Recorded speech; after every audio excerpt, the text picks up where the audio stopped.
Akibat pecah ban, sebuah mobil pick-up menabrak truk kontainer yang melaju di depannya hingga ringsek di ruas tol Jagorawi dini hari tadi.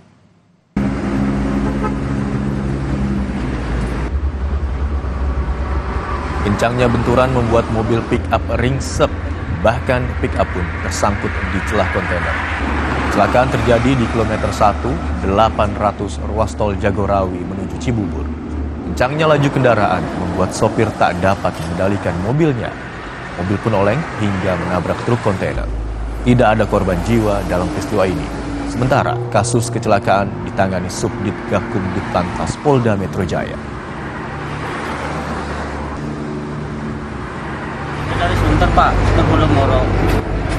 Mau ke arah mana? Arah Bogor, Pak. Bawa apa ini? Itu bawa pisang, Pak. Singkong. Caban, Pak. Pecaban. Kondisi lagi melaju kencang. Melaju kencang, Pak. Dia lagi jalan, Pak. Saya ngebuang ke kiri. Di jalur lajur berapa, Mas? Saya jalur 3.